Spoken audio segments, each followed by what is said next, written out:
이제 시작하도록 하겠습니다. 대한토목학회 2024년 이슈톡 콘서트 12회 차고요.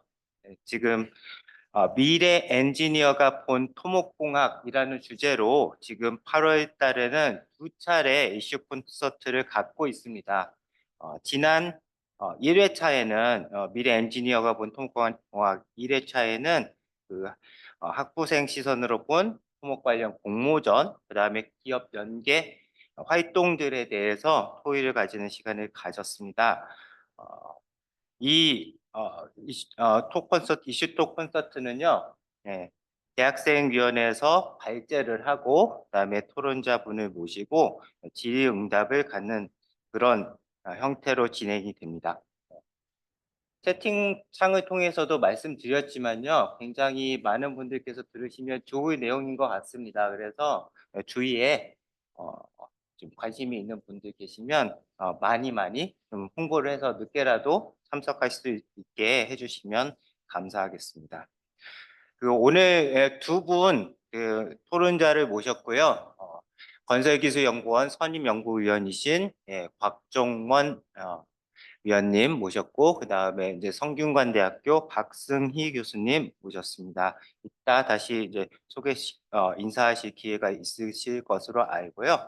그 다음에 오늘 주제는 이제 두 가지인데요. 하나는 토목공학 교육에서 개선되었으면 하는 사항을 학부생 시선으로 분석을 해주시고 질문을 던져주시고, 그래서 이제 토의를 하게 되겠고요. 다른 하나는 AI 시대에 따른 토목공학의 대비에 대한 내용을 역시나 학부생께서 발제를 해주시고 또 토의를 하도록 하겠습니다. 전체적으로 발제를 쭉 하시고요. 그 다음에 토론하는 시간을 갖는 방향으로 진행을 하게 되겠습니다. 첫 번째 발표는 건국대학교 신서현 학생이십니다. 발표 시작해 주시면 되겠습니다. 안녕하십니까. 저는 오늘 토목공학 교육의 현황과 개선점에 대해 발표할 건국대학교 사회환경공학부 2학번 신서연입니다. 토목공학은 우리 사회의 발전에 핵심적인 역할을 하는 학문입니다. 하지만 학부생으로서 3년간 공부하며 느낀 점은 현재의 교육 방식이 그러한 중요성을 충분히 반영하지 못하고 있다고 느꼈습니다.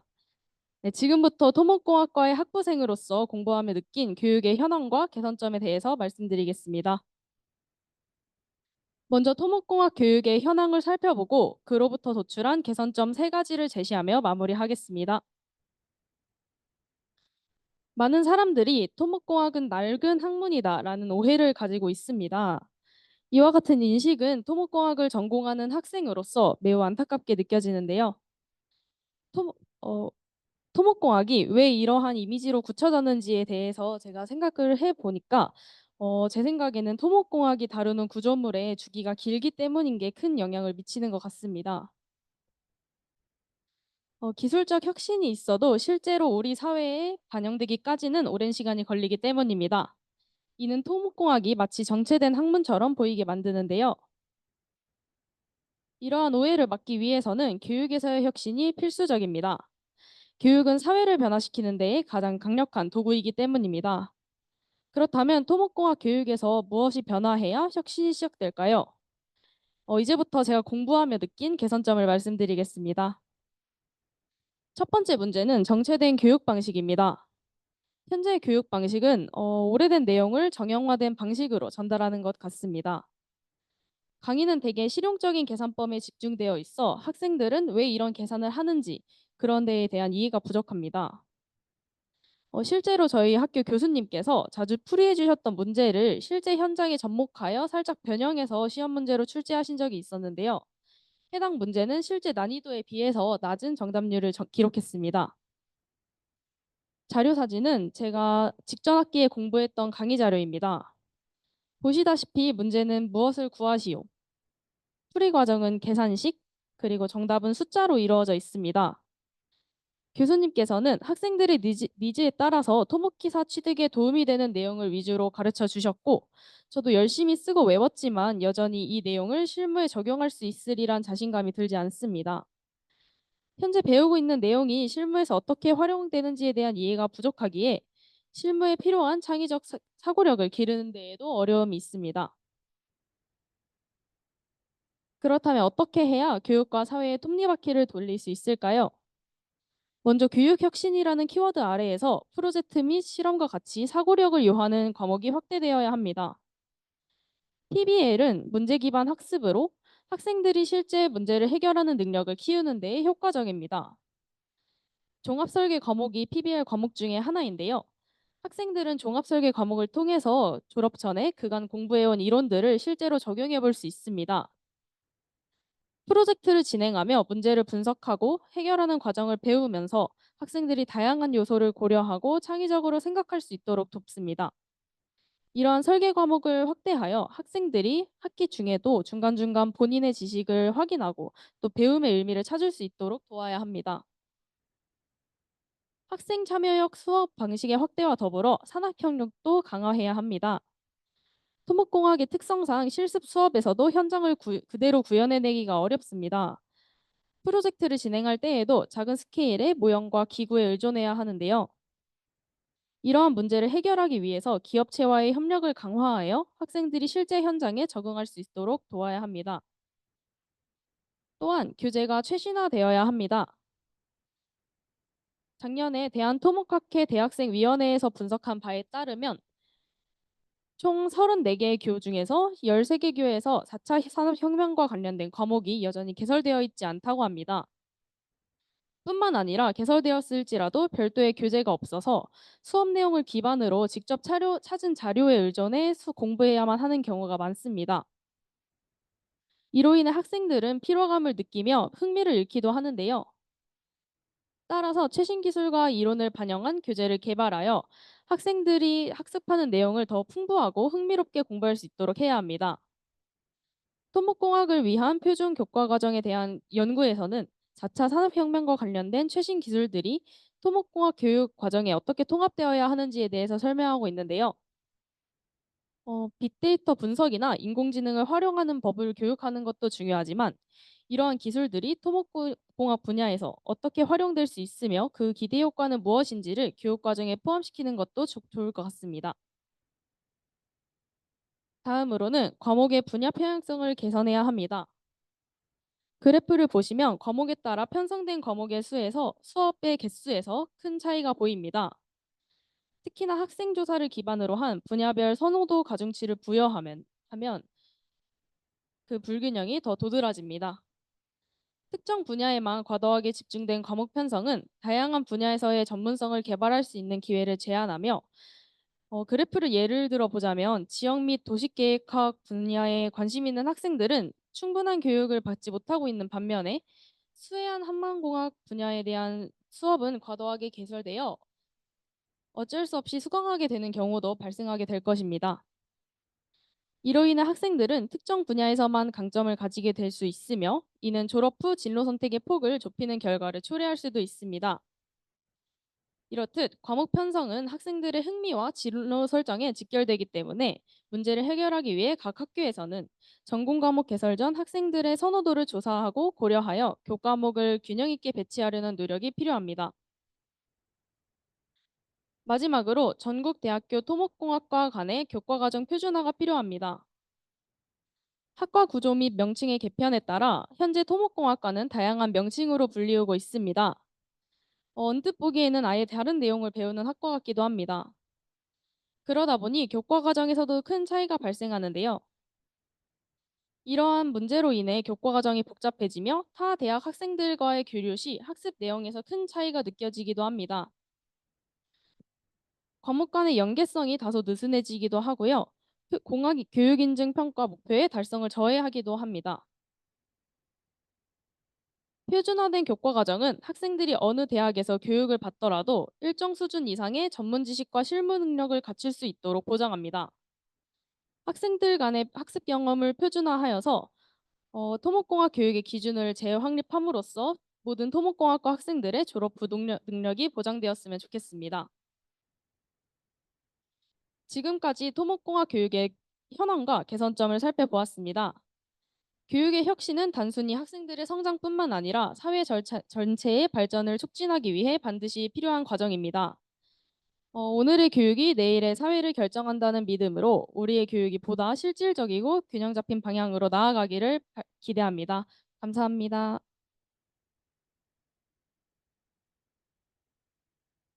네, 오늘 자리의 취지가 이 학부생들이 어떤 생각을 가지고 있는지 일반 회원들 분들께서 잘 이해했으면 하는 것이 굉장히 큰데요. 그런 관점에서 우리 신서연 학생께서 굉장히 취지에 잘 맞게 발표를 해주신 것 같습니다. 네, 그 다음은 동국대학교 이은지 학생께서 발표해 주시겠습니다. 안녕하세요. 저는 오늘 AI 시대에 따른 토목공학의 대비에 관련된 학부생의 시선에 대해 발표할 동국대학교 2학번 이은지입니다. 발표를 시작하기 전에 목차를 간단히 살펴보면 먼저 AI 시대란 무엇인지 알아보고 그다음에 토목공학과와 AI 그리고 토목공학의 현재 학부생의 시선, 토론 주제 제시, 참고 문헌 순으로 발표를 진행하도록 하겠습니다. 먼저 간단하게 AI 시대란 무엇인지에 대해 얘기해 보도록 하겠습니다. AI 시대는 인공지능, 사물 인터넷, 클라우드, 빅데이터, 메타버스 등의 인공지능 기술이 다양한 분야에 적용되어 인간의 생활과 산업을 혁신적으로 변화시키는 세대를 말합니다. 그렇다면 토목공학에서는 AI는 어떻게 사용되고 있는지 알아보겠습니다. 4차 산업혁명으로 각 산업 분야의 기술들이 빠른 속도로 발전해 나감에 따라 토목 분야에서도 새로운 변화가 시작되고 있습니다. AI 시대의 핵심 기술인 인공지능, 사물인터넷, 클라우드, 빅데이터 등을 바탕으로 디지털 트윈, 메타버스 기술까지 구현하기 위해 노력하고 있는데 특히 디지털 트윈, 메타버스 기술이 접목되고 있는 스마트 시티가 새로운 건설 시장의 핫 이슈로 떠오르고 있으며 정부 차원에서 스마트 시티 구축과 운영을 위한 노력을 하고 있습니다. 앞으로 스마트 시티 건설 또는 스마트 건설 기술은 미래로 가기 위한 주요 핵심 건설 기술이 될 것으로 보이고 있으며 최근 활발하게 기술 개발과 현장 적용을 하고 있는 BIM, 드론 활용 기술 등이 주목을 받고 있습니다. 이러한 시대 변화에 따라 토목 분야에서도 AI 시대를 대비해야 한다는 목소리가 점차 높아지고 있으며 기존의 정통적인 토목 기술만으로는 어려울 것으로 예상되고 AI 시대와 관련된 미래기술 분야와의 적극적인 융합 및 복합을 위한 노력이 필요한 시점입니다. 현재 토목공학 관련 전공자가 아닌 분들이 생각하는 토목공학의 이미지를 크게 세 가지로 나눠보면 사회 기반 시설 건설, 비첨단 3D 업종이라고 볼 수 있습니다. 도로, 댐, 항만, 공항 등을 건설하는 토목공학의 기본 사업을 생각하는 반면에 아직까지 단순 기능 사업으로 생각을 한다거나 3D, 즉 어렵고 더럽고 위험하다는 노가다를 흔히 생각하는 경우도 빈번하게 볼 수 있습니다. 하지만 우리나라의 역사 그리고 경제 발전 속에 수많은 토목인들의 노력이 있다는 것을 부정할 수 없는 사실이기에 이제 생활에 밀접한 토목의 중요성을 알리며 토목의 이미지 개선 노력에 힘쓸 필요가 있다고 생각했습니다. 현재 토목공학에서는 시설물의 설계, 시공, 유지관리 단계에서 구조물의 상태 정보를 수집 및 분석하여 인프라 지능화, 그리고 건설 공정이 자동화되는 기술이 개발 및 적용되고 있습니다. 예로 한국건설기술연구원이 2021년에 개발한 스마트 토공 플랫폼을 들 수 있는데 이는 공사 구조물의 기하학적 구조와 공사 중에 발생하는 건설 정보를 종합적으로 관리하기 위한 디지털 플랫폼을 말합니다. 이를 활용하여 집안의 정보를 정확히 예측하고 공정별 품질을 자동화된 방법으로 모니터링 할 수 있는 기술이 포함되어 있습니다. 스마트 토공 플랫폼은 반복되는 시공과 검측 과정의 비효율성을 해소하고 사람이 일일이 공사 품질을 확인해야 하는 등의 불편함을 해소하고 과도한 작업 시간과 장비 투여의 현실을 개선한다는 장점이 있습니다. 이처럼 전통 토목 기술의 새로운 기술을 접목하고 다양한 기술 분야와 융복합하고자 하는 노력을 보이고 있으나 이미지 개선과 기술 발전을 위해 보다 더 활발할 필요성이 있다고 생각했습니다. 다음은 학부생의 시선입니다. 대한토목학회에서 회원 1133명을 대상으로 실시한 설문조사 결과에 따르면 현재 토목공학 교육과정이 적절한지에 대해서 절반이 넘는 54.7%가 충분하지 않다고 생각하고 있으며 60.2%로 토목공학 커리큘럼의 개편이 시급하다고 답했다는 것을 확인할 수 있습니다. 이 설문조사는 특히 대학생 또는 대학원생이 가장 많은 비율로 참여했다는 점에서 학생들이 현재 디지털 기술, 데이터 활용 능력 등 AI 시대에 대응하기 위한 능력을 키울 수 있는 수업을 필요로 하고 있다는 것을 볼 수 있습니다. 이번 발표를 준비하면서 설문조사 결과에 따라 현재 토목공학에서 미래 토목공학 산업을 이끌어 나갈 인재를 양성하기 위한 노력을 하고 있다는 것을 확인할 수 있었습니다. 예로 세 가지를 들자면 먼저 연세대 건설환경공학과에서는 2학년 전공 선택으로 인공지능과 건설환경공학 과목을 신설하였고 4학년 전공 선택으로 인프라 BIM 과목을 신설하였습니다. 고려대학교에서는 분야별로 10에서 20% 교과목 AI, 스마트 건설 등 미래 지향성이 강화된 교과목을 개편 및 신설하였고 서울대와 중앙대는 데이터 전문가와 다차원 설계 전문가 양성 교육과정을 각각 신설하였습니다. 이와 같이 여러 대학에서 AI 시대에 맞춰 교육과정을 개편하기 위해 다양한 노력을 기울이고 있지만 제가 다니고 있는 동국대학교만 생각해봐도 아직 AI 시대에 적합한 교육과정이 자리를 잡지 못했습니다. 그렇기에 교육과정 개편이 아직 진행 중인 것으로 생각되어 이를 바탕으로 토론 주제 및 궁금증을 제시하면 첫 번째로 AI 시대에 대응하여 토목공학과 교육과정을 어떠한 방향성으로 수정해 나가면 좋을지가 궁금하고 두 번째로 AI 시대 속 토목공학의 타 분야와의 융합적 발전을 위해서 정부 차원의 어떤 해결책이 필요한지 마지막으로 AI 시대에서 토목공학의 융합적 발전을 도모하기 위해 어떤 분야와의 협력이 중요한지에 대해 궁금합니다. 다음은 참고 문헌입니다.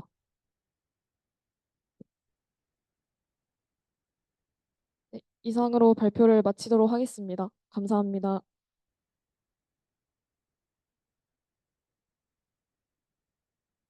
네, 역시나 좋은 발제를 해주신 우리 동국대학교 이은지 학생 감사합니다. 자, 이제 시간이 40분 정도 총 남았는데요. 이제 남은 시간은 질의응답, 토론 여기에 할애를 하도록 하겠습니다. 토론에 대해서 이제 토론자시기도 하지만 동시에 좌장으로 이제 성균관대학교 박승희 교수님 모셨는데요. 박승희 교수님께 마이크 넘겨드리도록 하겠습니다. 네, 안녕하십니까. 방금 소개받은 성균관대 박승희 교수입니다. 학생위원장이신 우리 최용주 교수님 아까 인사말도 있었는데요. 오늘은 우리 학부생들이 이 토목공학에 대한 이해 그리고 미래상을 어떻게 생각하는지를 우리 토목학회 회원들과 그런 이야기를 나누고 또 미래에 우리가 해야 될 수요가 어떤 것들이 있는지 전문가들과 함께 토론하는 자리가 되었으면 좋겠다는 생각을 했습니다. 앞서 우리 발표자분들께서 좋은 이슈를 던져주셨는데요. 특히 건국대학교 신서연 학생은 이제 학교들마다 학과 명칭도 다르고 상이한 커리큘럼으로 인한 혼란 이런 문제점 제시도 해주셨고요. 또 미래 사회 수요에 부응할 수 있는 디지털 기술을 우리가 공부하고 연구하는 건 좋은데 현업의 활용을 어떻게 하는지를 전혀 배울 수 있는 기회가 많지 않다. 그래서 좋은 문제점 제기를 해주셨다고 생각을 합니다. 그리고 두 번째 발표를 해주신 우리 동국대 이은지 학생도 학부생들이 바라보는 이 토목공학의 이미지 이들이 아직도 부정적인 시각이 존재한다. 그래서 좀 이미지 개선을 위해서 우리 학부생뿐 아니라 사회에서도 어떤 노력을 해야 될지 그리고 교육 역시 교육과정 현황과 개편에 대해서 그 방향성을 어떤 식으로 가져가는 게 좋을지 이런 문제점 제시를 해줬습니다. 그래서 두 학생 모두 아주 현실적인 문제를 제시를 한 것 같습니다. 제가 이 토론을 이끌면서 일단 토론자로 참여해 주신 분들을 소개를 간단히 드리겠습니다. 우리 한국건설기술연구원의 선임연구위원으로 계신 곽종원 박사님 소개드리고요. 그리고 오늘 두 학부생도 역시 토론자로 오셨습니다. 서울과학기술대학교의 이동원 학생 그리고 건국대학교의 김동희 학생이 오셨는데요. 일단 요 세 분께 우리 앞서 발표를 해주신 두 학생, 신서연 학생과 이의지 학생의 발표를 들으시면서 가졌던 생각이라든가 아니면 질문 뭐 이런 것들이 있으면 간단히 소개를 해주십사 마이크를 넘기도록 하겠습니다. 오늘은 뭐 학생들 중심이 되는 게 좋기 때문에 일단 학생 두 분 먼저 마이크를 넘기도록 하겠습니다. 우리 서울과학기술대학교의 이동원 학생, 예, 뭐 본인 생각을 자유롭게 말씀해 주시면 감사하겠습니다. 네, 안녕하십니까. 서울과학기술대학교 학부생 이동원입니다. 우선 앞서 두 발표 너무나 잘 들었고, 일단 발표에 있어서 한 가지 여쭤보고 싶었던 부분은 이제 사실 AI가 어쨌든 저희가 먼 미래에는 조금 토목공학이 그런 부분에 많이 접목이 될 거라고 보고 있는데 AI와 토목공학의 융합이 가져올 미래 직업 시장 변화에 대해서 어떻게 변화할지 한번 여쭤보고 싶습니다. 감사합니다. 네, 우리 이동원 학생이 AI 시대가 이제 토목공학의 산업에 어떤 변화를 가져올지 또 직업군에 어떤 변화를 가져올지에 대해서 질문을 던져주셨는데요. 혹시 뭐 생각을 해본 게 있으면 우리 자유롭게 의견을 소통하는 자리이니까 학생들 생각 혹시 공부하시면서 가졌던 생각이 있을까요? 배우거나 아니면 본인이 우리 토목공학의 산업이 어떻게 변화할 것이다. 네네. 우리 이은지 학생. 네. 네, 발표한 동국대학교 이은지입니다. 제가 공부했을 땐 AI 시대에 지금 현재 디지털 트윈하고 메타버스가 큰 관심을 가지고 있다고 생각을 했습니다. 그래서 앞으로 개발되거나 이제 발전될 토목 기술 또는 건설 기술도 이 두 가지를 핵심으로 해서 발전할 가능성이 높다고 생각을 해서 이제 토목 기술만 집중하는 직업군들이 아니라 컴퓨터 공학이나 다른 전공들과도 이제 같이 융합하고 복합하는 그런 직업군이 좀 더 늘어나지 않을까라고 생각을 했습니다. 감사합니다. 네, 혹시 신서연 학생도 생각했던 내용이 있습니다. 네, 건국대학교 신서연입니다. 제가 생각했을 때에는 설계 분야에 있어서 사람들이 직접 설계 규정이나 그런 걸 찾아보고 했던 일들이 자동화되지 않을까 하는 생각도 있고, 또 측량 및 공간 정보 분야는 지금도 이미 벌써 AI나 컴퓨터를 많이 활용하고 있는 분야인데요. 이런 부분에 있어서 사람의 손을 거쳐서 검수하고 또 2차 분류했던 작업들이 모두 사라지고 좀 간소화되지 않을까 하는 생각을 했습니다. 감사합니다. 네네, 좋은 답변 감사합니다. 이동원 학생이 질문 주셨던 이제 AI 시대에 우리 토목공학도 아마 산업계도 많이 변화하고 또 새로운 직업군도 생기거나 아니면 기존에 있던 직업이 없어질 수도 있다. 이게 사실은 토목공학뿐 아니라 모든 학문 분야, 모든 산업에서 일어나는 자연스러운 변화일 것 같은데 우리가 이런 것을 같이 고민하고 생각을 해야 미래의 이 변화에 대응할 수 있을 것 같습니다. 그래서 좋은 질문과 답변이 오간 것 같고요. 우리 토론자로 참여해 주신 두 번째 학생인 김동희 건국대학교 학부생도 혹시 질문이나 코멘트 있으면 해주시기 바랍니다. 안녕하십니까. 건국대학교 학부생 김동희입니다. 우선 발표 너무 잘 들었고요.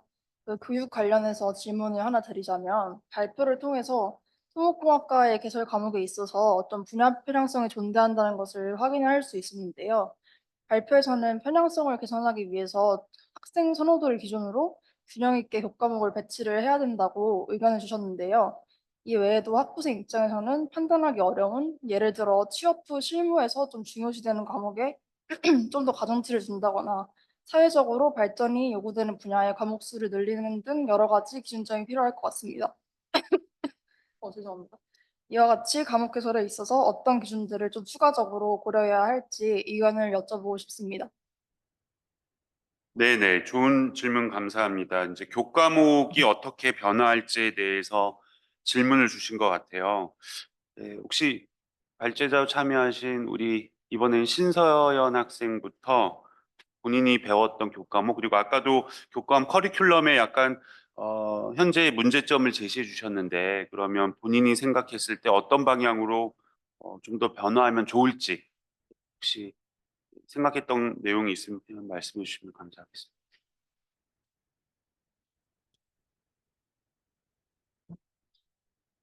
어, 제가 다니고 있는 건국대학교를 예시로 들어보면은, 지난 학기에, 전공 과목이 어떤 과목들은 너무 듣고자 하는 학생들에 비해서 개설 인원이 적어서 수강 신청이 어려워서 어쩔 수 없이 듣지 못하는 경우도 많았고요. 반대로 폐강되는 과목도 전공 과목임에도 두 과목이 폐강되었습니다. 이러한 사례를 두고 봤을 때는 일단 선호도 조사가 선행되어야 된다고 생각하고 있습니다. 선호도 조사에 따라서 이제 학생들이 본인이 공부하고자 하는 분야를 더 깊게 공부할 수 있도록 도와주셨으면 하는 바람이 있고, 기타로는 학생들이 학부생의 시선에서는 아직 알 수 없는 부분들이 많습니다. 실제 산업 현장이나 또는 어떤 부분들이, 예를 들어서 구조 과목은 설계에서도 쓰이지만 실제 시공에서도 쓰인다고 알고 있는데요. 이러한 복합적인 과목들이 무엇인지를 교수님들께서 좀 고려해 주셔서 그 과목들의 비중을 좀 조절해 주시면 학부생들이 공부하는데 좀 도움이 되지 않을까 하는 생각이 있습니다. 이상입니다. 네네. 우리 동국대학교 이은지 학생도 본인이 학교에서 뭐 수업을 들으면서 아까 4차 산업혁명, 뭐 스마트 시티 건설 이런 걸 많이 말씀해 주셨는데 그런 내용과 어느 정도 부합이 되는지 아니면 부족한 게 무엇인지 그냥 편하게 한번 답변을 해 주시겠습니까?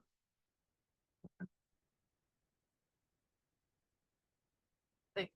음, 지금 제가 다니고 있는 동국대 시점으로 바라보면 아직 저희 학교는 구조역학이나 재료역학 등 문제풀이에 좀 더 집중된 수업을 많이 하고 있습니다.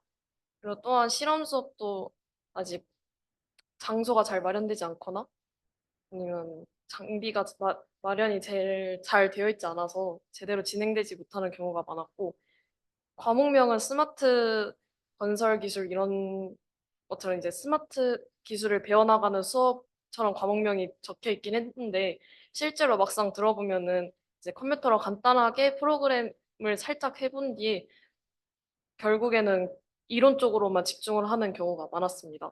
그래서 좀 더 이제 학생들이 실제로 경험을 해보거나 이제 직접 체험해보고 몸으로 경험해보는 수업이 좀 더 많아졌으면 좋지 않을까라고 생각했습니다. 네네, 좋은 말씀 감사합니다. 지금 들어보니까 학생들이 원하는 수업을 학교에서도 이제 제공하려고 노력은 하지만 아무래도 이 미래 수요에 대응하고 산업 현장에서 발빠르게 움직이는 이 미래 토목공학 산업 수요에 어, 발빠르게 우리가 미처 따라가지 못하는 부분도 있는 것 같습니다. 근데 항상 현실과 이상은 뭐 약간은 괴리감이 있으니까 우리 학교에서도 좀 노력을 해야겠다는 생각을 저도 교육을 하는 입장에서 생각을 해보고요. 자, 오늘 그럼 토론자로 또 참석해 주신 우리 한국건설기술연구원의 선임연구위원이신 곽종원 박사님의 질문 혹은 코멘트를 한번 들어보도록 하겠습니다. 예, 박사님 부탁드립니다. 예, 안녕하십니까. 한국건설중 곽종원입니다. 이 고민은 사실 저희도 했던 고민이거든요. 지금으로부터 몇십 년, 30, 40년 전에 했던 고민이 똑같은 고민을 지금 하고 있는데 약간 이제, 옷이 바뀌어진 느낌? 이제 과거에 어떤 AI라는 얘기 나타난 느낌인데, 저희 연구원 예를 들어볼게요. 사람을 지금 뽑고 있어요. 지금 면접 중에 있는데, 뽑을 사람이 없어요. 면접을 해봤더니 세미나 면접을 하는데 12명이 지원하는데 12명한테 질문 똑같은 질문을 던졌는데 똑같이 답을 못 해요. 무슨 말이냐면 학교 제도에서 어떻게 바뀌는지 정확히 모르겠습니다만은 과거에 저희 때는 뭐가 좀 필수 과목이 있고 선택 과목이 있었어요. 그 필수 과목이라 함은 예를 들어서 재료역학 아주 기초적인 거죠. 그다음 토질역학 아주 기초적인 겁니다. 요것들이 제대로 구성이 되지 않으면 역학적인 개념을 몰라요. 그래서 다른 걸 해봐야 그건 토목과학자가 아니고 엉뚱한 사람이 돼 있는 상황이 돼요. 근데 저희가 필요한 사람은 기초가 탄탄하면서 거기에 아름다운 나무라든지 이끼가 껴 있고 멋있는 돌멩이 돼 있는 이런 사람들을 원하는데 기초가 탄탄하지 않으면 아무것도 할 수 없어요. 그래서 제일 먼저 질문하는 게 저 같은 경우는 동력학 1, 2, 3장에 나오는 첫 번째 수십 도 질문했어요. 근데 그걸 몰라요.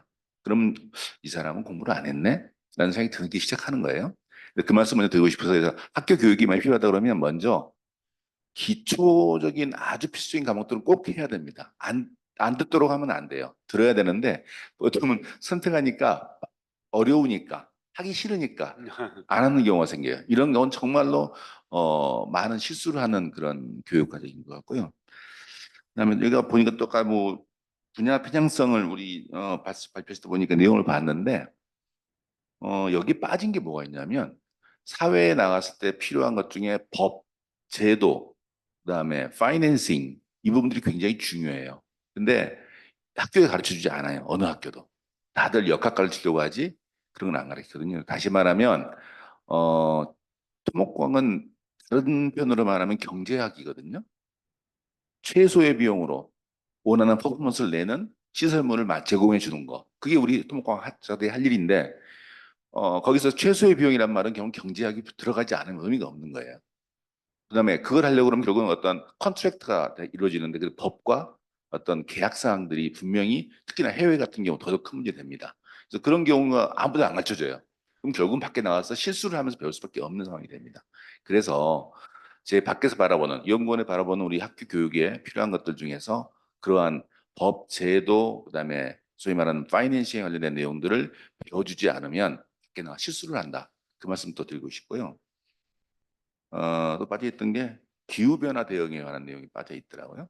학교에서. 사실은 아까 스마트 시티 말씀하셨죠?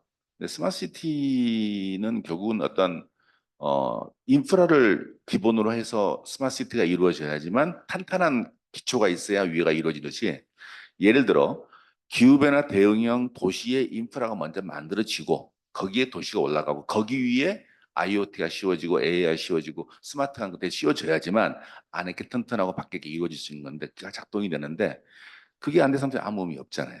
그래서 그런 어떤 우리가 왜 기후변화에 사람한테 관심을 가져야 되고 토목과학자가 또 하나가 우리가 왜 탄소 중립을 관련된 일을 해야 되고 탄소 중립 얘기하면 아무도 몰라요. 말만 들었지 그게 뭔지를 몰라요. 어떻게 이용하는지도 모르고 탄소 배출이 뭔지도 모르고 뭐 반복능 등록을 내는 반복능 등록을 왜 해야 되는지도 모르고 아무것도 몰라요. 그럼 탄소 배출권은 어떻게 동의되는지도 몰라요. 그러면서 탄소는 얘기를 해요. 그러니까 탄소 중립은 우리 토목 사람들한테 뭐가 되냐면 그냥 남들이 하니까 따라하는 얘기밖에 안 되는 겁니다. 그래서 그런 얘기 좀 들어서 말씀드리고 싶어서 제가 몇 가지 좀 두서없이 말씀을 드렸습니다. 현재 저희 연구원에 제가 사람 뽑을 때도 제 밑에 직원 누굴 뽑았냐면요. 화학공학과 출신을 뽑았어요. 카이스트에. 왜 뽑았냐면요. 필요해서. 정말로 필요합니다. 그런데 토목공학자가 만약에 화학적 지식이 일부가 있다거나 또는 다른 분야의 지식을 일부 가지고 있다 그러면 훨씬 이해도가 빨라요. 그렇기 때문에 같이 코옥이 될 수 있어요. 서로 접점이 생기잖아요. 근데 아무것도 모르면 그 사람한테 전적 의존할 수밖에 없잖아요. 그러면 결국은 코옥이 이루어지지 않아요. 그렇기 때문에 토목공학자가 다른 과목들을 필요한 거에 따라서 예를 들어서 환경 분야라든지 구조한 사람이 환경을 배운다거나 다른 것들을 배우는 게 꼭 필요하다고 저는 생각합니다. 그래서 그런 것들은 선택할 수 있는 학생들이 선택할 수 있는 기회를 제공해 줘야 된다고 저는 바라보고 있습니다. 이상입니다. 네, 아주 좋은 답변을 감사합니다. 우리 건설기술연구원의 각종원 박사님께서 현실적인 말씀을 해주신 것 같습니다. 지금의 커리큘럼도 물론 중요하고 학생들이 생각하는 이제 커리큘럼의 어떤 변화 방향도 매우 필요하지만 일단 탄탄한 기초 이론 교육은 반드시 받아야 되고 그 탄탄한 기초 이론 교육 위에 이제 미래 사회에 대응할 수 있는 융합 교육. 그래서 사실은 저도 학교에 있지만 요즘에는 공과대학의 학문간의 벽이 허물어진다 이런 이야기가 많거든요. 그래서 방금 말씀해 주신 대로 토목공학자가 화학공학이라든가 아니면 또 다른 재료공학이라든가 이러한 융합 교육을 받을 수 있는 기회가 지금도 학교에 있지만 뭐 부전공, 복수전공 있지만 커리큘럼 상에서 더 플렉스블한 운영이 돼야 되지 않나. 저도 학교에 있지만 그런 생각을 해봅니다. 좋은 말씀 감사하고요. 그리고 아까 말씀해 주신 대로 법, 제도, 파이낸싱 어떤 경제적인 개념도 우리 토목공학을 배우는 학부생들이 좀 더 공부를 해야 될 분야지 않나. 저도 학교에 와서 느낍니다. 그리고 우리가 요즘 이야기하는 디지털, 뭐 건설, 스마트 건설 이런 게 결국은 생산성을 높이는 거거든요. 비용을 줄이고 그다음에 탈탄소화, 기후 변화 이런 것들이 우리가 이야기하는 미래의 토목공학인데 이런 거를 다 광범위하게 우리가 공부하려면 역시나 아까 말씀드린 대로 좀 융합 교육에 우리가 신경을 써야겠다. 그래서 학교에서도 그런 쪽에 신경을 써서 커리큘럼을 재정비하겠다는 생각이 있고 아까 학생들 발표 들으니까 그러한 커리큘럼에 대한 니즈가 많은 것 같습니다. 예, 그래서 그러한 또 내용을 저도 같이 공유를 드리고 오늘 사실 여기 현장에는 안 오셨지만 아까 보니까 온라인으로도 참석해 주신 분 중에 제가 꼭 말씀을 들어보고 싶은 우리 전문가 분이 계시더라고요. 그래서 우리 수자원공사의 장봉석 박사님이 아까 화면에 잠깐 예, 예. 지금 계신가요? 장봉석 박사님? 네, 네, 죄송하지만 오늘 우리 학생들 발표도 듣고 지금 토론자들 뭐 여러 커멘트도 들으셨는데 혹시 장 박사님께서도 수자원공사의 어떤 AI 시대나 디지털 시대에 어떤 부응하는 변화, 예, 수자원공사 내부의 변화 아니면 우리 박사님께서 우리 학생들과 소통하고 싶은 이야기 있으면 간단하게 마이크를 넘겨보도록 하겠습니다. 네, 간단하게 말씀드리겠습니다. 앞에서 많은 분들이 좋은 이야기를 많이 해주셨고요. 뭐, 대학에 계시는 분들이 학교 교육 커리큘럼 문제는 이미 이게 시작된 게 거의 한 20년 전부터 시작됐는데, 그거는 이제 다 같이 노력해서 바꿔야 될 부분이니까 그 부분은 놔두고, 한국수자원공사라는 회사가 있는지 아는 학생들도 있을 거고, 없는 학생들도 있을 것 같은데, 한국수자원공사는 물을 관리하는 기관이다 보니까 다양하게 관리를 하고 있습니다. 물뿐만 아니라 물을 담그는 시설물이 있어야 되겠죠. 그죠? 물은 그릇이 없으면 다 그냥 흩어지는 것처럼 댐이나 급댐도 있고 콘크리트 댐도 있고 그 다음에 우리가 먹는 물은 보통 지자체들이 하지만 우리 회사는 공업용수라든지 이런 물도 하고요. 다목적된 발전을 하다 보니까 발전하는 발전기도 있고요. 수력 발전기도 있고 그 다음에 그걸 전기를 보내고 하는 사람 때문에 전기도 있고 또 중요 보안 시설 때문에 통신하는 통신도 있고 그 다음에 정책하는 사람도 있고 다양합니다. 되게 폭넓고 좀 전에 이야기해 주신 AI 관련해서는 이미 국가적 기책으로 화두가 된 지는 오래됐지만 우리 회사의 많은 연구자들도 이미 AI를 시작한 지 벌써 4, 5년이 넘었습니다. 그래서 예를 들면 혹시 토목과학생들 중에도 관심 많은 학생들은 알 텐데 해커톤 대회 이런 것들을 들어봤을 텐데 그것처럼 우리 회사에서도 매년 정기적으로 한 10월쯤 되면 AI 격진 대회를 합니다. 근데 문제는 다 우리 회사랑 관련된 거다 보니까 매해 주제가 다르거든요. 작년 같은 경우는 물속에서 어류, 어종을 식별 분류하는 알고리즘 개발을 주제로 한 적이 있었고 원래는 10월 예정인데 상수도 관로 파손 예측하는 방법 이런 걸 대상으로 공고가 나갈 겁니다. 근데 이런 걸 보면 아무런 데이터도 없어서 어떻게 하냐 이럴 수도 있는데 보통은 이렇게 하게 되면 관련된 데이터는 우리 쪽에서 다 공유를 해줍니다. 어류 같은 경우는 어류 그 다음에 인식했던 이미지라든지 상수 관리상 파손 누수는 저는 상수도 쪽은 아니지만 제가 아는 부분에서는 관로 사고가 나는 것은 사전에 어떤 증상들이 있거든요. 중간중간에 뭐 압력 측정이라든지 그런 자료들을 풀어준 상태에서 염진 대회를 하기 때문에 이런 데 관심 있는 사람들은 이미 여러 군데 이런 걸 많이 플라이를 하고 있으니까 그런 것도 폭넓게 생각해 보시고 아까 학생들도 말씀하셨고 다른 분들도 말씀하셨고 토목이라는 것은 진짜 폭넓은 종합의 한국입니다.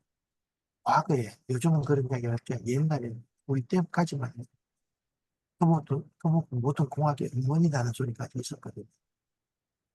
인류의 시작부터 토목이 시작됐고 나중에 연금술이 나오면서 금속하고 이런 스토리가 있는 것처럼 토목은 그 범위가 너무 다양하기 때문에 아까 학생 여러분들이 커리큘럼 다양화 이런 것들이 생각보다 쉽지 않을 가능성도 있고 아까 어떤 학생이 말한 것 중에는 또 어떤 학교에 가면 도시공학 전공으로 또 분류되는 것도 있고 하기 때문에 생각보다 폭은 되게 넓으니까 학생분들이 나는 뭘 하고 싶을까를 잘 생각해 보시고 학교의 커리큘럼을 제가 알기로는 이미 20년 전에 제가 시작했다는 소리가 무슨 소리냐면 전공 필수 과목에 대한 게 확 줄어들어서 제가 알기로는 학생들이 자유롭게 수업을 선택할 수 있기 때문에 본인들이 무슨 수업을 듣느냐에 따라서 자유롭게 선택을 하면 옛날에도 다양하게 시도하고 새로운 분야를 개척하는 사람도 있었지만 요즘 학생들 입장에서는 전공 필수가 옛날에 140학점 중에 한 80학점? 을 들어야지 가는 시절이 있었는데 요즘은 그게 아닌 걸로 알고 있으니까 자유롭게 여러 가지 트라이 해볼 수 있으니까 일단 빠를수록 좋습니다. 자기가 하고 싶은 분야가 뭔지 아니면 내가 이런 데 관심 있으면 다른 과에 가서 수업을 들어도 되는 걸로 알고 있기 때문에 그런 식으로 본인 스스로가 찾아가는 것도 방법이고 만약에 그게 어렵다면 학교의 교수님이나 교수님도 한 분만 찾아가지 마시고 그냥 용감하게 질문을 하는 게 제일 좋다고 생각합니다. 뭐든지 모르면 질문을 던지고 그 질문을 통해서 조금이라도 받아내는 게 있기 때문에 그렇게 움직이면 어떨까 생각합니다. 이상입니다. 네, 장봉석 박사님 갑자기 마이크를 넘겼는데도 좋은 코멘트를 주셔서 너무 감사합니다. 이 아까 말씀하신 것 중에 제가 귀에 들어오는 게 이제 현장에서 제공될 수 있는 데이터가 매우 중요하다. 그래서 수자원공사에서도 여러 AI 활용될 수 있는 기술들에 대한 데이터베이스를 구축하고 있고 그 데이터가 교육에 또는 연구에 쓸 수 있도록 대학과 협력할 수 있는 기회가 많이 만들어지면 좋을 것 같고요. 아까 말씀하신 대로 학부생들도 그 수자원공사에서 개최하는 여러 해커톤 대회라든가 아니면 여러 가지 아이디어 경진 대회라든가 이런 것들에 관심을 갖고 어, 학교 교육만 받는 것이 아니라 실제 현장에서 일어나는 문제를 해결하는데 한번 도전을 해보는 것도 매우 좋겠다는 생각입니다. 그래서 마침 또 좋은 정보를 주신 우리 장모석 박사님 너무 감사하고요. 지금 여러 가지 이제 우리 학부생들하고 그다음에 각 기관에 계신 우리 전문가들 이야기를 쭉 들어보니까 진짜 사실은 토목공학에서만 가지고 있는 이런 문제가 아닌 것 같습니다. 그래서 어, 디지털 시대, 4차 산업혁명 시대에 다른 학문 분야에서도 변화가 빠르게 일어가고 있는데 우리 토목공학도 이 발빠른 변화에 대처하려면 교육과 그다음에 여러 가지 어, 기술 분야 이런 것들이 같이 발전해야 될 것 같습니다. 그래서 학부생들이 이렇게 관심이 많고 고민을 많이 하는지 저도 오늘 알아볼 수 있었고요. 아직 시간이 좀 남았으니까 우리 여기 발표자들 그리고 토론자 참석해 준 우리 학부생들께 한 번씩만 제가 더 마이크를 순서대로 넘겨보도록 하겠습니다. 자유롭게 또 아직 궁금한 것들 아니면 본인 생각을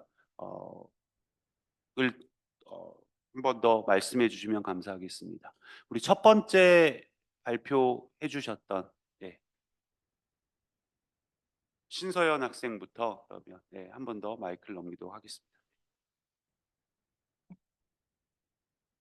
네, 제가 토목공학 교육에서 개선되어야 하는 점들에 대해서 발표를 하였는데 이 점들에 대해서 붙여주신 말씀들이 너무 도움이 많이 됐습니다. 특히 저도 법과 그리고 경제 쪽에 많이 관심이 있는데 토목공학이라는 학문의 특성상 좀 딱딱하고 좀 공대스러운 내용들을 많이 배우다 보니 그런 부분에 대해서 공부하지 못하고 있었습니다. 근데 그런 부분도 이제 토목공학에서 활용될 수 있고 또 연관이 될 수 있으니까 저도 탁과의 전공일지라도 한번 들어보고 싶다는 생각을 많이 했고요. 그리고 저희가 지금 전공을 얼마나 다양하게 선택하고 있었는지를 다시금 깨달은 것 같습니다. 저는 전공 과목에 필수 과목이 딱 두 개밖에 없어요.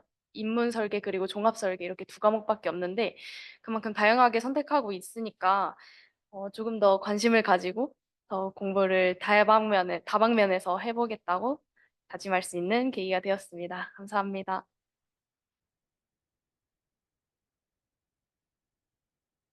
네네, 우리 곽정훈 박사님께서 혹시 법제도 파이낸싱 아까 언급을 해주셨는데 우리 학부생들이 그런 부분들을 어떻게 공부하면 좋을까요? 현재 그런 것들을 배우는 학교 커리큘럼은 거의 없는 것 같습니다. 혹시 네. 처음부터 그걸 접목하자면 아마 무리가 따를 것 같아요. 왜냐하면 딱딱하기도 하고 그거 왜 해야 되지? 라고 생각할 거 아니에요. 그러면 항상 모든 게 시작점은 호기심이고 동기 유발이 돼야 되는데 그게 안 되면 아무 의미가 없죠. 내가 이걸 배워서 과연 어디에 쓰일 수 있지? 어떤 효과가 있고 나한테 어떤 도움이 되지라는 것을 먼저 인식을 해야 되니까 그러려면 처음에 뭐 할 게 뭐냐면 실제 현장이 어떤지 알아야 될 거 아니에요. 예를 들어 건설사에 계신 분들하고 같이 어떤 자리를 만든다거나. 그러니까 학교에 계시면 교수님하고 학생들끼리만 놀잖아요. 근데 밖에는 현실은 그 현실이 아니잖아요. 그러니까 밖에 연구소나 밖에 있는 다른 어떤 그런 기관들하고 같이 자꾸 교류를 해서 밖을 자꾸 쳐다볼 수 있는 유리창 밖을 봐야지 유리창 밖에 밤인지 낮인지 알 거 아니에요. 그걸 모르고 좀 안에서 있으면 이게 밤인지 낮인지 내가 뭘 했는지 모르잖아요. 그래서 그런 기회가 훨씬 많아져야 될 것 같아요. 특히 학부생 처음에 입학을 하면 그게 제일 먼저 필요할 것 같아요. 그래서 내가 이 학문을 하려면 내가 어떤 길을 하는 게 좋겠구나. 그러려면 뭘 해야 되냐면 그때는 뭘 해야 되냐면 이제 교수님을 상담을 해야죠. 그럼 제가 뭘 들으면 좋을까요? 관심 있는 학생은 그렇게 할 것 같아요. 근데 이제 여기서 이제 우리가 하나 조심해야 할 게 뭐냐면 우리가 왜 자식을 키울 때 부모 입장에서 자식들은 먹기 싫어해요. 굉장히 어릴 적에 아마 채소 중에 먹기 싫은 게 많았을 거예요. 근데 엄마 아빠는 그냥 먹이려고 해요. 왜? 꼭 필요하니까. 근데 본인들 입장에서는 싫으니까 하기 싫지만 결국은 부모의 사랑으로 그 자식들한테 그걸 먹이려고 하잖아요. 그러니까 아까 말씀드린 기본적으로 꼭 해야 할 것들이 있단 말이에요. 그것들은 우리 교수님들이 정해 주셔야 돼. 그래서 이건 꼭 해라. 꼭 이건 먹기 싫어도 먹어줘야 돼. 그 다음에 나머지 그 다음에 그다음 뭔가를 얻는 것은 너네들이 할 수 있어. 라고 하는 게 좀 필요하다고. 일종의 어떤 정도의 그 학부생 학생들에 대해서는 호기심과 동기 유발이 필요하고 교수님은 그 동기 유발을 앞으로 지속시키기 위해서는 내가 이 친구들한테 뭘 줘야 된다는 기본적인 어떤 룰 내지는 기본 어떤 소양 이건 갖춰줘야 한다는 생각이 듭니다. 그래서 그렇게 한다 그러면 조금 더 낫지 않을까 싶고 아까 법제도 말씀하신 법제도는 그렇게 되고 나면 이제 밖에서 이제 이런 거 배워야 되는구나. 이거 어떻게 해야 되지? 그러면 이제 그때 교수님이 이제 그걸 야 이런 것도 있어라고 외부에서 외부 강사를 초청을 하시든지 아니면 타 과를 추천하시든지 해서 이건 한번 들어봐. 이런 계약법은 들을 필요가 있어. 이렇게 하시는 게 맞지 않는 생각이 드네요. 네네, 좋은 답변이 된 것 같습니다. 신현 학생 많은 도움이 됐죠? 네, 다음은 이은지 학생 혹시 더 질문이나 혹시 본인이 얘기하고 싶은 거 있어요? 오늘 이런 자리에서?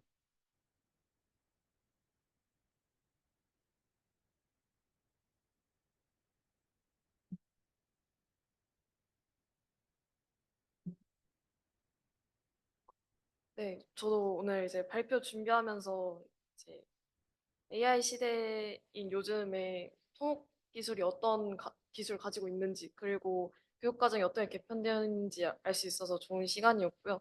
또한 이런 토론 토크쇼 자리에서도 이제 말씀해주신 이야기 속에서도 유익한 정보 많이 얻었습니다. 그리고 또한 평소에 스마트 시티에 관심을 갖고 있었는데 AI 시대에 집중되고 있는 스마트 기술뿐만 아니라 이제 지구 온난화 같은 기후 변화 그리고 인프라 개선에도 관심을 가져야 된다는 점을 이제 깨달을 수 있었고 또한 아까 수자원공사 박사님께서 말씀해주신 AI 경징대회에도 더러 많은 관심을 가지면 좋을 것 같다고 생각을 했습니다.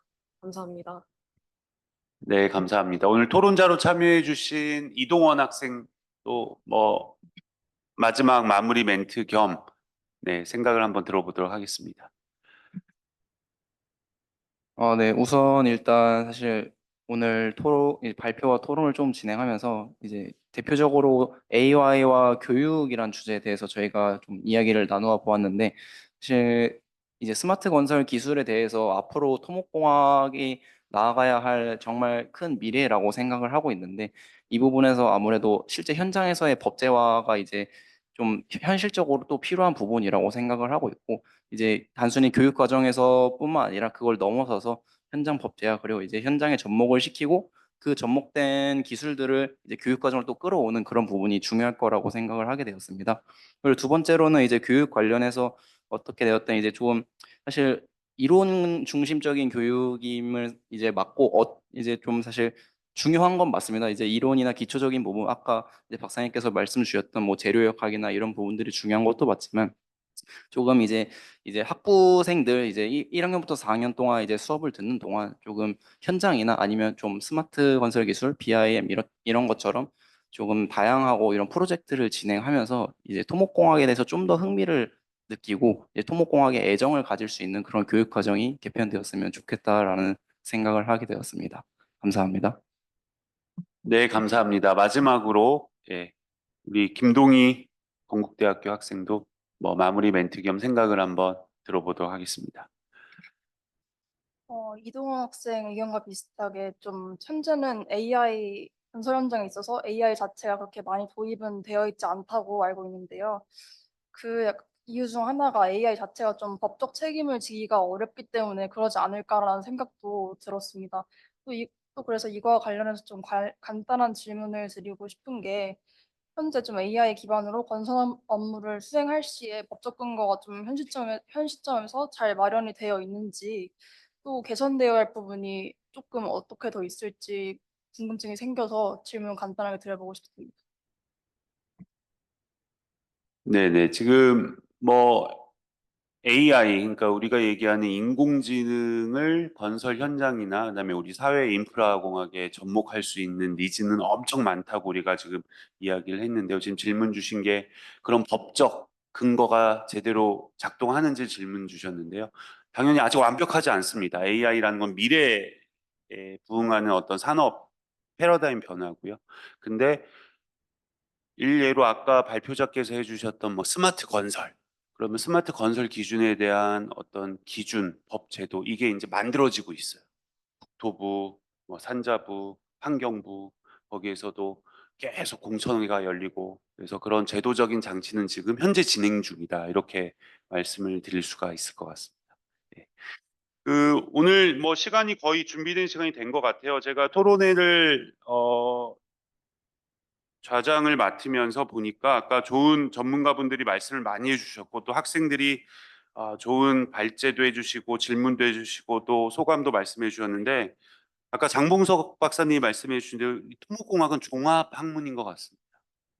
그리고 각종원 박사님 말씀대로 사실은 이론도 중요하지만 실무에서의 관련된 법, 제도, 행정 절차, 컨트랙, 계약 이런 게 매우 중요하거든요.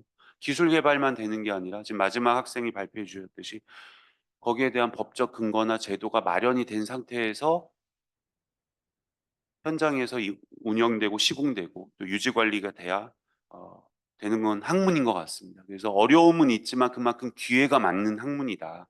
그래서 더 좋은 기회가 있을 거라고 생각을 하고요. 오늘도 그러한 기회를 우리가 미리 대비하기 위해서 오늘과 같은 이슈 토크 콘서트가 마련이 되지 않았나 생각을 합니다. 자, 그래서 준비된 시간이 다 되었기 때문에 오늘 토론을 저는 여기서 마치도록 하고요. 처음에 우리 사회를 맡아주신 우리 토목학회 학생위원장이신 우리 최웅주 교수님께 마이크를 넘기도록 하겠습니다. 모두 감사합니다. 네, 간단한 공지와 함께 마무리하도록 하겠습니다. 우선 그 채팅창에 우리 장봉석 박사님께서 AI 경진대회 관련한 거 이제 소개를 해주셨는데요. 참여하신 분들, 뭐 교수님들, 학생분들 꼭 잘 참고해 주시기 바라겠습니다. 그리고 오늘 이제 발표하시고 이제 그 이슈톡 가지신 부분은 이제 녹화도 되어 있고요. 저희 그 통역학회에서 이제 심도 있게 좀 더 이제 그 내용을 가지고 좀 분석도 하고 논의도 하고 또 향후 좀 발전적인 대안을 마련하기 위한 작업을 할 예정이고요. 또 학회지에도 향후에 이제 실릴 내용이라서요. 앞으로 좀 많이 지켜봐 주시기 바라겠습니다. 오늘 토론해 주신 분들, 발제해 주신 분들, 그리고 온라인으로 참석해 주신 분들 모두 감사드립니다. 이것으로 이슈톡 콘서트 마치도록 하겠습니다.